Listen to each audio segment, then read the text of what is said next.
ये बाटा फिश है। ये हम बंगाली में इसको बाटा फिश ही कहते हैं। आप हिंदी में इसको क्या कहते हैं ये मुझे पता नहीं है। अगर आपको ये फिश आप आइडेंटिफाई कर सकते हो तो कमेंट में ज़रूर बताइए कि इस फिश को आप हिंदी में क्या कहते हो। इससे हम बंगाली लोग एक बहुत ही टेस्टी एंड डिलीशियस एक रेसिपी बना के सर्व करते हैं। आप तो जानते ही हो हम बंगाली है, इसीलिए मछली के बिना हमारा दिन का गुजरान नहीं होता। तो ये बाटा फिश हम कैसे पकाते हैं ये आपको बताते हैं आज। इसके लिए हमें जो इंग्रेडिएंट चाहिए वो है ब्रिंजल, चिली और मसालों में हमें चाहिए ये मस्टर्ड सीड्स, ये हल्दी पाउडर एंड ये सॉल्ट। बहुत ही सिंपल इंग्रेडिएंट है, पकाने में ज़्यादा टाइम नहीं लगता है। पर इससे पहले ये पकाने से पहले आप देख रहे हो मछली को मैंने कुछ भी नहीं किया, ज़रा मार्केट से यही मछली आए हैं तो इसे हमें कट करना पड़ेगा। देखिए हमने मछली कट कर ली है, पूरा मछली अच्छे से कट करके पानी में 2-3 बार धो के हमने उसे क्लीन करके रखा है। अब हम उसमें ऐड करेंगे थोड़ा सा सॉल्ट एंड थोड़ा सा हल्दी। इससे हम ये बाटा फिश को मैरिनेट करने वाले हैं। अच्छे से रब करके ये बाटा फिश को हम मैरिनेट करके रखेंगे थोड़ी देर के लिए, ज़्यादा देर की ज़रूरत नहीं है। ये बहुत सॉफ्ट फिश है तो इसीलिए ज़्यादा देर मैरिनेशन की ज़रूरत नहीं है। और बंगाली फ़िश कुक करने के लिए एक चीज़ हमेशा आपको याद रखना पड़ेगा, फ़िश जितना कम फ्राई होगा उसका ओरिजिनल टेस्ट आपको मिलेगा।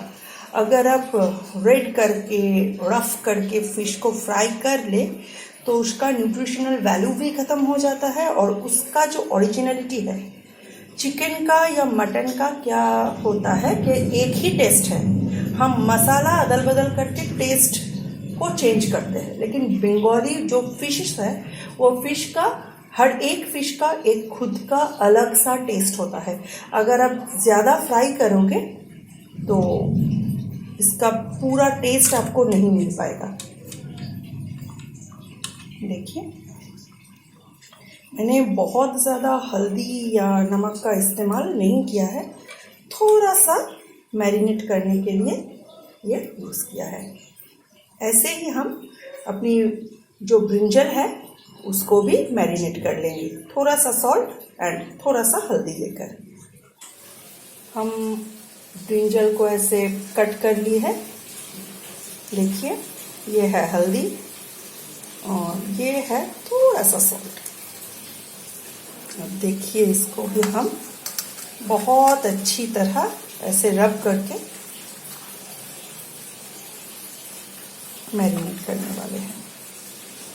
ब्रिंजल में बहुत ज़्यादा वाटर रहता है तो इसीलिए अगर हम ऐसे हल्दी या सॉल्ट वगैरह डाल के इसको मैरिनेट करके रखें तो कुछ ही समय बाद थोड़ा सा पानी भी निकल जाता है।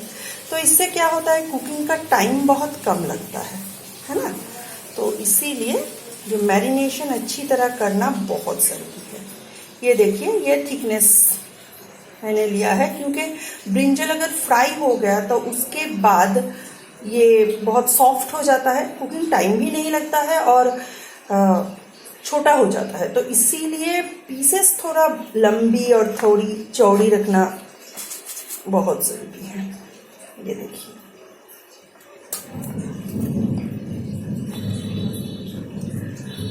मैंने फिश में भी सॉल्ट डाला है और ब्रिंजल में भी हमने सॉल्ट डाला है। तो इसीलिए बाद के कुकिंग में हमें सोच समझ के सॉल्ट डालना पड़ेगा, क्योंकि अगर सॉल्ट कम हो तो लोग खा सकते हैं, लेकिन अगर सॉल्ट के बैलेंस ज़्यादा हो जाए तो मुश्किल है, बहुत मुश्किल है उसको बैलेंस करना। एक्चुअली बंगाली फिश करी का ये ऑथेंटिसिटी है कि फिश का खुद का जो टेस्ट है, जो अरोमा है, जो न्यूट्रिशनल वैल्यूज है, वो ठीक रख के आपको ये फिश करी बनाना है। ये देखिए, मैंने आपको जो मास्टर्ड दिखाए थे उसको हम ड्राई रोस्ट करके मिक्सी में अच्छे ग्राइंड करके रख दी है, जिससे हमारा कुकिंग टाइम भी घट जाएगा और जल्दी से कुक भी हो जाएगा। अब मैं कढ़ाई में तेल ले लिया है और इसे थोड़ा गरम होने के लिए रख दें।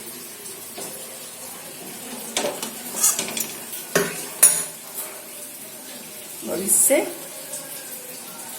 थोड़ा गरम होने के बाद मैं इसमें फिश डालूंगी।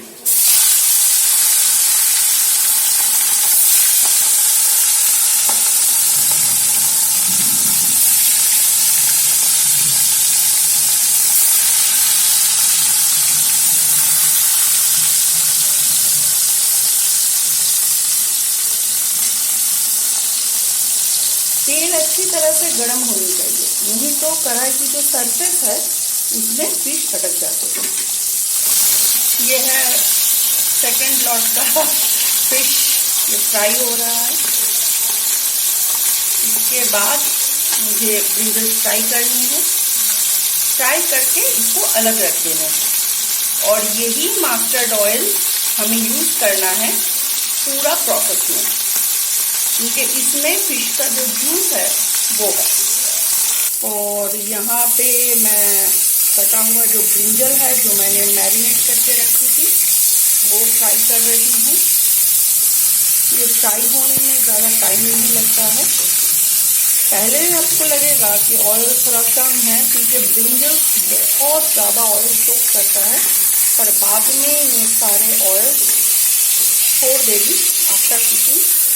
और तब ब्रिंजल की जूसर, फिश की जूसर, मसाले की अरोमा सारे मिलके एक ऑसम बंगाली फिश करी आपके सामने होगा। अब मैं सील पट्टी पे वो मस्टर्ड का जो पाउडर मैंने मिक्सी में बनाया था वो ही ले रही हूँ। उसे मैं थोड़ा सा सील में पीस लूँगी। पीस लेने से इसका टेस्ट बहुत ज़्यादा आता है, और बंगाली कुकिंग में अगर पीसी हुई सील में पीसी हुई मसाले ना पड़े तो उसका ऑथेंटिसिटी ही नहीं रहता। तो इसीलिए मैं इसका एक मास्टर्ड पेस्ट बना सकूं, इसीलिए मैंने ये सील पट्टी ली है। ये देखिए, मैंने मसाला पीस ली है। इसका टेक्सचर ऐसे ही होना चाहिए। ज़्यादा पिसी हुई मसालों में, मिक्सी में पिसी हुई मसाले बहुत बारीक हो जाते हैं, वैसे बारीक भी नहीं चाहिए, और उसमें थोड़ा सा टेक्सचर रहे, थोड़ा सा पेस्ट की तरह रहे, ऐसे ही अच्छे लगते हैं। देखिए, मैंने ब्रिंजल के साथ वो सारे पिसी हुई मसाले और चिली को पेस्ट करके डाल दी है। फिश अभी भी नहीं है। बंगाली फिश करी में फिश बहुत कम पकाया जाता है, इसीलिए वो बहुत नरम भी पड़ जाता है। तो इसीलिए मैंने जिस बोल में फिश को फ्राई करके रखा था उसी में ही मैंने ये करी पोड़ कर दी, जिससे मुझे उसका कैसा करी रखना है, कितना सूखा करना है या फिर कितना ज़्यादा करी रखना है, उसका एक अंदाज़ा मिल जाएगा। और इससे फिश ट्रांसफ़र होते हुए जो ब्रेक भी हो जाते हैं उसका भी कोई डर नहीं रहता। और ये करीब करीब तैयार होने वाला है। मैंने कुछ चिलीज़ को वो थोड़ा सा क्रश करके इसके ऊपर देने को सोचा है, क्योंकि पहले जो चिली दिया था उसमें स्पाइस बिल्कुल भी नहीं है। तो ये है चिलीज़। ये देखिए, मैंने इसे थोड़ा सा शील के मदद से थोड़ा सा पीस के या फटा के दे दिया है। और अब मैं फाइनली ऐड करूंगी थोड़ा सा मस्टर्ड ऑयल। ये रॉ मस्टर्ड ऑयल है, ये बहुत अच्छी फ्लेवर देता है। और उसके बाद मैं इस डिश को सिम में रखते हुए कवर कर दूंगी और 2 और 3 मिनट के लिए ये सिम में ही रहेगा।